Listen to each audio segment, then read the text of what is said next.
죄를 우리 주 예수 그리스도 군사 삼아 주시고 말씀과 성령의 검으로 영적 전쟁의 기도의 능력으로 방패로 우리 온 전신 갑주를 입고 오늘 영적 싸움을 싸우기를 원합니다. 주님이 이기신 영적 전쟁, 저희들도 고난받고 때로는 어려움과 환난 가운데 있다고 할지라도 능히 이기기를 원합니다.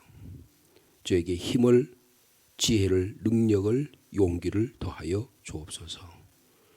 하며 말씀을 읽는 가운데 우리에게 삶의 지혜가 발견되게 하시고 어떻게 오늘도 영적으로 승리할 것인가 깨달음을 더해 주시고 우리에게 강한 용기와 힘을 공급하여 주옵소서. 마귀 사탄은 어떻게 하면 우리에게 용기를, 지혜를 무너뜨릴까만 생각합니다. 이 영적 전쟁에 실패하는 자 하나도 없도록 도와주시고 한 분 한 분들에게 주님께서 주시는 말씀과 기도와 성령의 능력으로 능히 이겨나갈 수 있도록 주께서 축복하여 주옵소서. 우리의 잠을 깨워주시고 우리의 연약함을 강하게 하시고 우리의 믿음도 새롭게 하여 주옵소서. 오늘도 말씀을 주실 주님을 기대하며 성령께서 우리에게 함께 하실 말씀 가운데 저희 동행하는 하루의 삶이 될 수 있도록 주께서 축복하여 주옵소서. 기도하기 위해서 나왔습니다. 조용히 고개 숙여 기도할 때 하나님의 뜻이 깨달아지게 하시고 오늘도 기도 응답받고 돌아가는 귀한 한 분 한 분 되도록 축복하여 주옵소서. 예수님의 이름으로 기도하옵나이다. 아멘. 오늘은 사사기 7장의 말씀이 되겠습니다.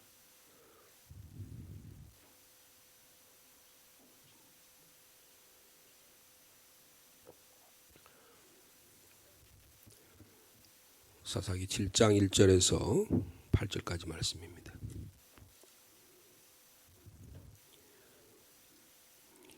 여루바알이라 하는 기드온과 그를 따르는 모든 백성이 일찍 일어나 하롯셈 곁에 진을 쳤고 미디안의 진영은 그들의 북쪽이요 모레산 앞 골짜기에 있었더라.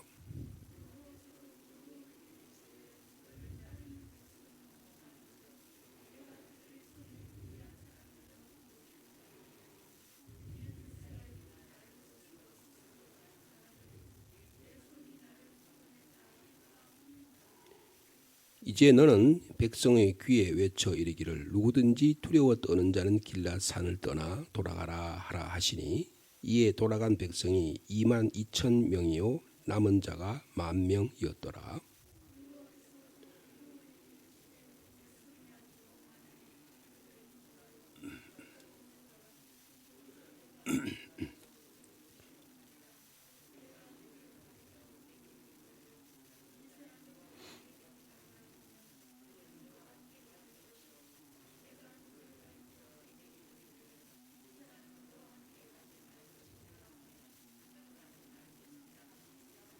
이에 백성을 인도하여 물가에 내려가매 여호와께서 기드온에게 이르시되 누구든지 개가 핥는 것 같이 혀로 물을 핥는 자들은 다들을 너는 따로 세우고 또 누구든지 무릎을 꿇고 마시는 자들도 그와 같이 하라 하시더니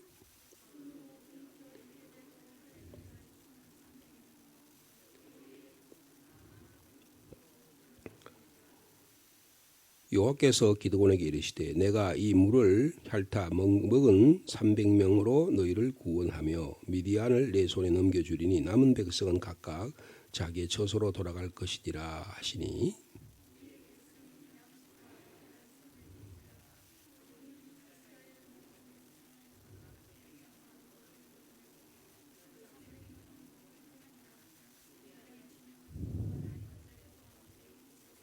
아멘. 이제 전쟁이 임박했습니다. 전쟁이 임박해서 하나님의 영에 사로잡힌 기드온이 이스라엘 백성들을 각 지파별로 소집을 했습니다. 모인 숫자가 몇 명이라고요? 32,000명이라 그렇게 지금 32,000명이라 말은 나오지 않지만 22,000명이 나가고 10,000명이 남았다고 하니까 전부 32,000명이죠. 그때 이 미디안 족속 그리고 아말렉 족속, 동방 족속들이 모인 숫자는 13만 5천 명이었습니다. 그러니까 한 10만 명이 더 차이가 많죠. 군사적인 숫자로 보면 상대가 되지 않습니다. 그런 군사적인 전략 상황 가운데 있고요. 그리고 지금 위치가 거기 나와 있죠. 어떻게 지금 각각이 위치하고 있느냐 보면 이스라엘 족속들은 하롯셈 곁에 진을 쳤다 그랬습니다. 이 하롯이라고 하는 말이 두렵다는 뜻입니다. 두려운 가운데 진을 쳤다 그런 말이에요. 이게 다시 말하면 이런 말을 씀으로 해서 이 지도자인 기드온이 우리가 지금 이 사사기 말씀 우리 기드온 하면 300용사 대단히 힘이 있어가지고 전쟁에 승리하는 것처럼 우리가 결과적으로는 그렇지만 실질적인 기드온 내면은 어때요? 늘 불안하죠. 하나님 이길 수 있을까? 하나님 우리를 이기게 해주실까? 늘 의심하고 두려워하고 주저하고 불안하고 또 한 발 빼고 또 옆을 쳐다보고 계속 그런 모습이 여기 기드온의 내면적 모습이 볼 수 있습니다. 그 말 자체 하롯셈이란 말 자체 속에서도 이미 기드온은 두려워하고 있다. 그런 뜻을 갖고 있습니다.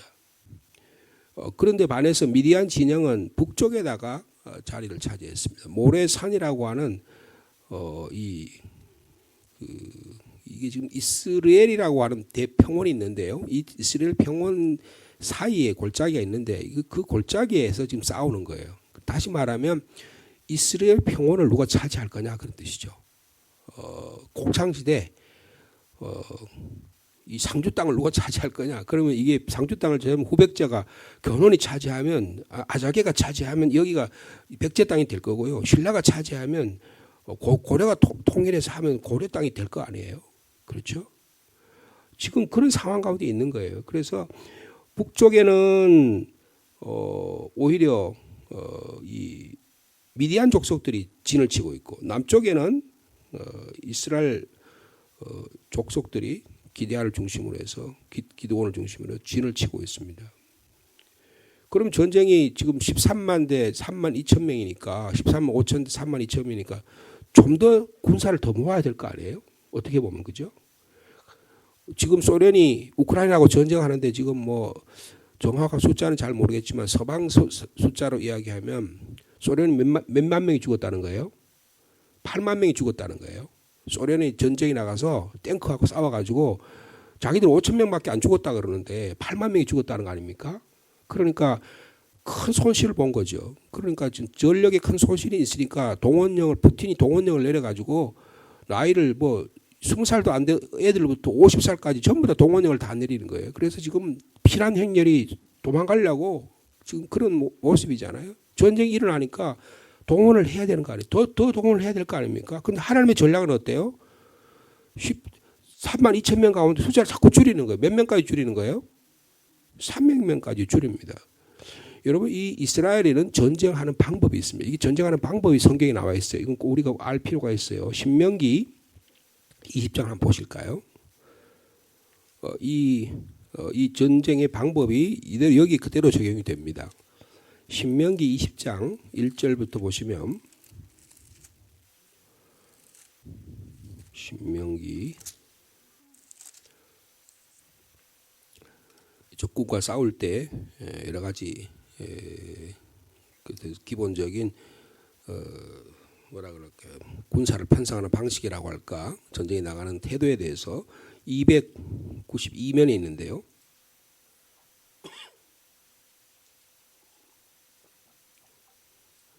우리가 이런 기회에 한번 성서적인 내용 배경을 좀 이해할 필요가 있겠다 싶습니다.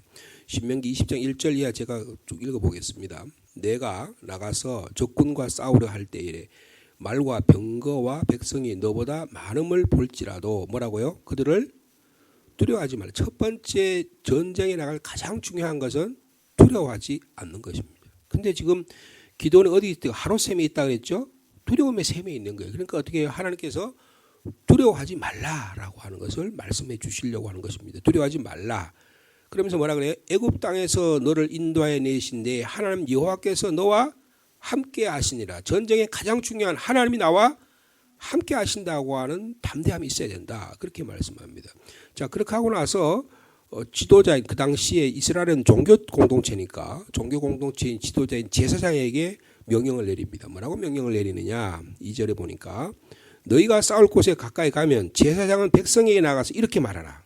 그들에게 말하 이르기를 이스라엘아 들으라. 너희가 오늘 너희의 대적과 싸우려고 나왔으니 어떻게 해요? 마음에 겁내지 말며 두려워하지 말며 떨지 말며 그들로 말미암아 놀라지 말라. 절대로 두려워하지 말아라. 전쟁의 가장 제일 최대의 적은 내 마음의 두려움이라는 거예요. 두려움이라는 겁니다. 이미 마음에 두려움이 생기면 질 수밖에 없다는 것이죠. 내가 이길 수 있을까? 그럼 이미 진 거죠. 내가 저 사람하고 싸워서 이길 수 있을까? 이길 수 있는 가능성이 점점 줄어든다는 것을 분명히 말씀하고 있습니다. 놀라지 말라. 그러면서 너희 하나님 여호와는 너희와 함께 행하시며 너희를 위하여 너희 적군과 싸우시고 구원할 것이라 이렇게 제사장에 가서 이야기하라. 그래서 용기를 북돋아 줘라. 그렇게 얘기하는 거죠. 그래서 이런 원리에 따라서 십자군 전쟁을 하면 그 당시에 종교 지도자들이 연설을 해요. 십자군에 나간 사람들에게 막 연설을 합니다. 연설을 해서 이스라엘 그 전쟁에 나가는 예루살렘을 회복해야 된다. 막 그런 일장 연설. 그 사람들이 감동을 받아가지고 막 전쟁에 나가는 그런 내용들이 있는 것이죠. 그 다음에 보면 그러면 제사장은 그러면 종교 지도자들이 그렇다면 정치 지도자들인 책임자들은 지휘관은 어떻게 하느냐?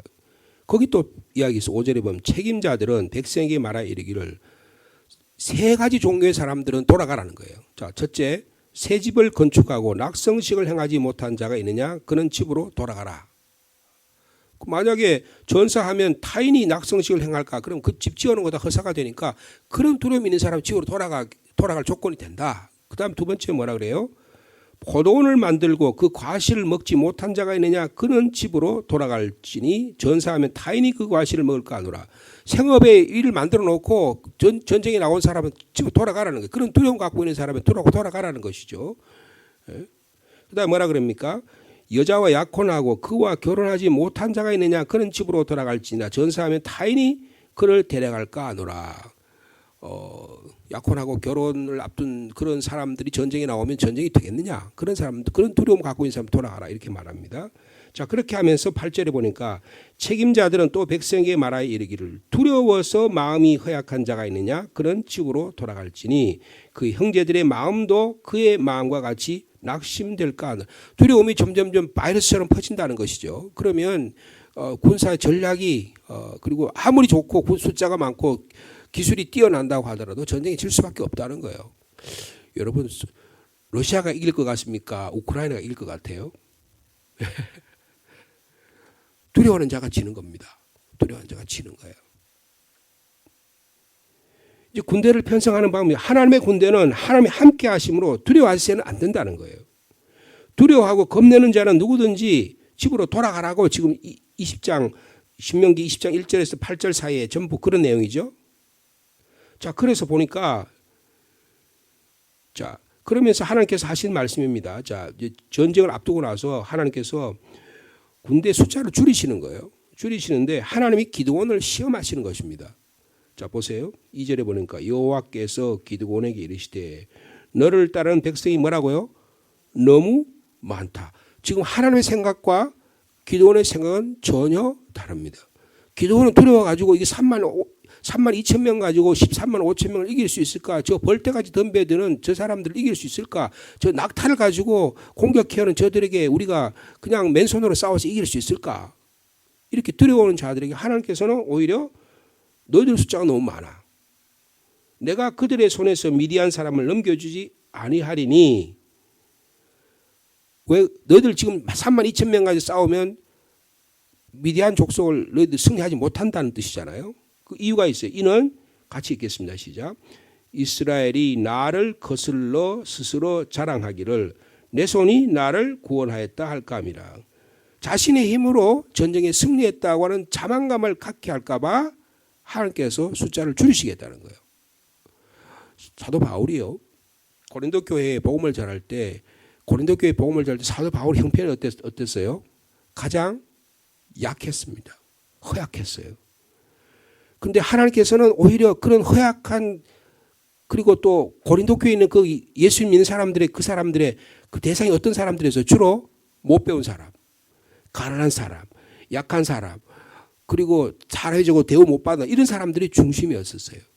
여러분, 한국에 기독교 전해왔을 때, 한국에 개신교가 전해왔을 때 그 예수 믿는 사람들이 어떤 사람이었을까요?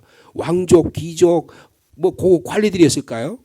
아닙니다. 대부분 다 저기 평안도 지역에 있는, 말하자면 서울 경기도 지역에 경상도 지역에 있는 사람이 보면 후레 자식들이래요. 완전히 반스나 남는 안 입고 다니는 사람들이라고요. 속옷도 안 입고 다니는 아주 그냥 쌍것들이라고요. 근데 그 사람들이 예수를 먼저 받아들였어요. 그 사람들이 계명을 했습니다. 이북분들이 먼저 계명을 했다고요. 그래서 그 기독교 역사가 전쟁이 일어나면서 이남으로 넘어오면서 그 이북에서 열심히 믿던 예수 믿는 분들이 돌아와서 서울 지역이 전하면서 예를 들면 영락교회 같은 교회들이 생기기 시작하게 된 거예요. 그러니까 하나님의 역사는 강하고 힘있고 빽 있고 뭐 권세 있고 이런 자들을 들어서지 않는다는 거예요. 하나님은 연약하고 별 볼일 없고 나같이 아무것도 없고 칠삭동이밖에 안 된다는 바울 같은 사람 하나님이 들어쓰신다는 거예요. 그런데 전쟁에 지가 이긴 줄 알고 기고만장할까 봐 하나님께서 그렇게 못하시겠다는 거죠. 자, 그러면서 그 신명기 20장 1절에 8절의 원리를 지금 적용을 하십니다. 그게 3절이에요. 이제 너는 이제 기도원에게 명령하신 거죠. 백성의 귀에 외쳐 이르기를 누구든지 두려워 떠는 자는 길앗산을 떠나 돌아가라 하라. 제일 먼저 돌아갈 대상이 누구예요? 사실은 그러면 기도원이겠죠. 그러니까 하나님께서 너 두려워하지 말라는 거예요. 여러분, 오늘 우리가 영적 전쟁에 나갈 것입니다. 우리 가장 가까운 사람으로부터 영적 전쟁을 겪을 거예요. 우리 내면 안에 우리를 두렵게 하는 일들이 바로바로 다가옵니다. 우리 건강의 문제, 우리의 생업의 문제, 사람과의 관계의 문제, 계속 기도했는데 하나님 응답해 주시지 않을 때의 두려움의 문제, 이런 것들이 우리를 괴롭힐 거라고요. 오늘만 기도하는 게 아니고 계속 기도했는데 하나님 들어주실 거라고 하는 우리 염려가 근심이 우리를 계속해서 우리 어렵게 만들 거라고요. 두려움에 떠는 자는 길앗산을 떠나가 돌아가라는 거예요. 그러니까 어떻게 합니까? 그 소리를 들은 이스라엘 백성이 몇 명이 떠나갔다고요? 22,000명이 돌아갔습니다. 22,000명이 돌아갔어요. 자, 그 다음에 4절에 보면 여호와께서 또 기드온에게 이르시되 백성이 아직도 많으니 그들을 인도하여 물가로 내려가라. 거기서 내가 너를 위하여 그들을 어떻게 한다고요?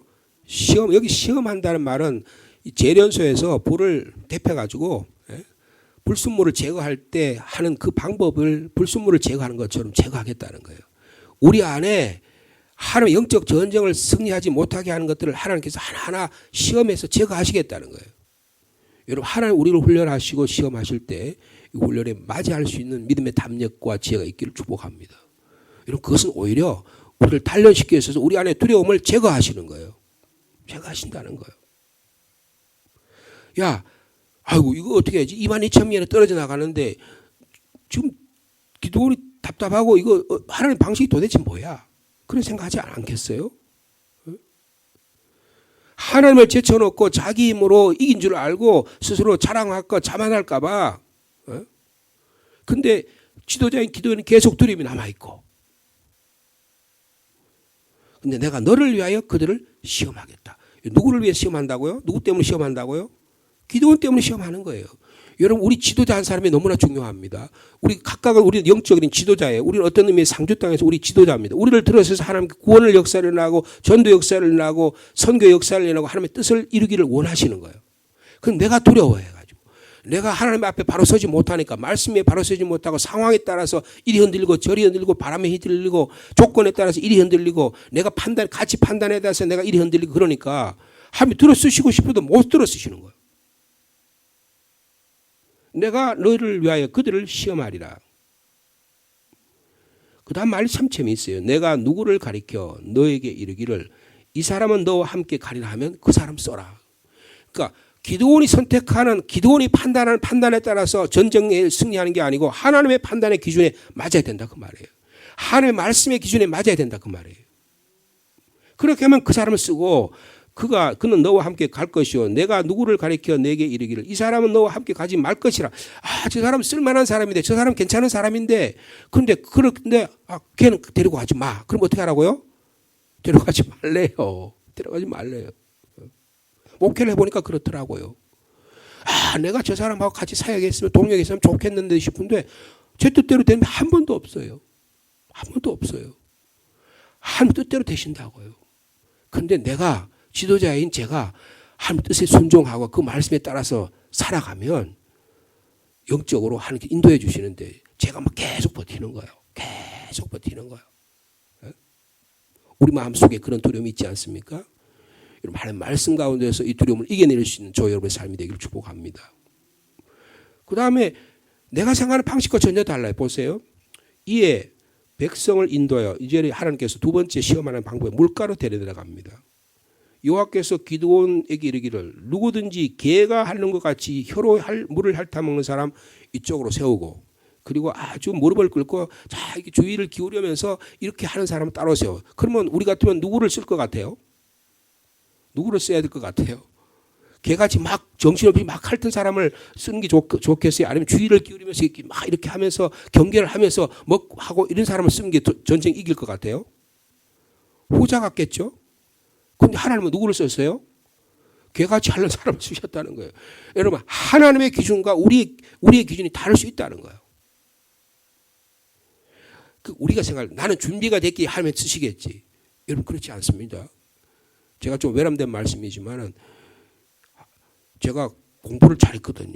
신학교 때 갈 때 1등으로 입학했잖아요. 그러면 1등으로 입학했으니까 말하자면 여러분 육군사관학교나 공군사관학교 들어가면 어떻게 합니까? 1등 입학해가지고 1등으로 졸업한 사람을 최고로 잘 씁니다. 나중에 그 사람이 뭐 공군 참모총장도 육군 참모총장도 되는 거예요. 그게 여러분 사법고시 입학했는데 1등으로 입학하는 사람을 사법고시 판사로 임용하지 않습니까? 그죠? 그러니까 다 그렇게 돼 있는 거예요. 세상의 원리가 그런 게 돼 있습니다. 그런데 1등으로 제가 입학하고 공부 좋은 성적으로 졸업했으면 제가 아주 좋은 서울에 있는 좋은 교회, 큰 교회에 부교육자로 가거나 담임 목사로 가야 될 거 아니에요. 하나님이 쓰는 방법이 아니더라고요. 그렇지 않더라고요. 네? 하나님의 방식대로 쓰시는 거예요. 하나님의 방식대로 쓰시는 거예요. 여러분 인간의 사람의 방식, 전쟁의 주도권은 그게 숫자에 있는 것도 아니고 기술에 있는 것도 아니고 어떤 환경에 달려있는 것도 아니라는 거예요. 어디에 달려있다? 내 마음 다짐에 달려있다는 거예요. 마음의 가짐에 달려있다. 전쟁의 주도권 누구에게 있다? 전적으로 하나님에게 있다. 사무엘상 17장 47절 말씀에 또 여호와의 구원하심이 칼과 창에 있지 아니함을 이 무리에게 알게 하리라. 전쟁은 여호와께 속한 것인즉 그가 너희를 우리의 손에 넘기시리라. 하나님께 달려있다는 거예요. 하나님께서요 개같이 핥는 사람 300명을 들어 쓰십니다. 기드온이 기대하는 것과는 전혀. 그러니까 기드온은 어떻게 해요? 계속 찝찝한 거예요. 야, 하나님은 도대체 내하고 방식이 왜 다른가? 이러면 기도원이 막 하는 말씀들에 제가 따라가겠습니다. 그렇게 하겠습니다. 그렇게 한 적이 한 번도 없어요. 여러분 6장부터 지금 7장까지 보세요. 계속 그러잖아요. 지금도 미심 적어가지고 이렇게 300명을 세웠는데도 미심 적어가지고요. 아이고 나는 못 나가겠습니다. 여러분 보세요. 여러분 7장 한번 보세요. 저기 7장 9절에 보면 그 밤에 여호와께서 기드온에게 이르시되 일어나 진영으로 내려가라. 내가 그것을 내 손에 넘겨주리라. 그렇게 얘기해요. 그래도 안 믿어요. 계속 두려워합니다. 미심쩍어 하는 거예요. 그러니까 또 하나님께서 또 다른 방법을 뒤에 보면 내일 우리 묵상할 말씀 또 기도원을 또 단련시키셔서 또 참으시면서 영적 전쟁을 준비하시는 모습을 볼 수가 있는 것입니다. 자, 우리 7절 말씀 같이 읽을까요? 시작. 여호와께서 기드온에게 이르시되 내가 이 물을 핥아 먹은 300명으로 너희를 구원하며 미디안을 내 손에 넘겨주리니 남은 백성 각각 자기의 처소로 돌아갈 것이니라 하죠. 여러분 여기 보면 내가 이 물을 핥아 먹는 300명으로 너희를 구원하래. 누가 구원하신다고요? 구원은 하나님께 달려있다는 거예요. 하나님이 권하십니다. 우리의 삶도 하나님 인도하시고 지도하시고 역사하시는 거예요. 전쟁의 주도권은 전적인 하나님께 있다는 거예요. 여러분 참된 지도자는 어떤 것입니까? 내 판단과 나의 가치의 기준이 어디에 있어요? 하나님의 말씀에 분명히 서 있어야 된다는 거예요. 말씀에서 찾아야 된다는 거예요. 그런데 이 지도자가 지금 기드온이 흔들거리니까 하나님께 들어쓰시려고 해도 계속 못 들어쓰시는 거예요. 못 들으세요. 여러분 기드온을 보세요. 나중에 보세요. 300명 가지고 전쟁 이겼는데도요. 나중에는 기드온이 타락을 합니다. 그 자식이 아버지가 마음이 흔들거니까 자식이 신앙생활을 제대로 못하는 거예요. 지도자가 흔들리는 거예요. 그래서 지도자 상이 점점 주님으로부터 멀어지는 거예요. 성경은 지금 우리에게 그걸 보여주려고 하는 거예요.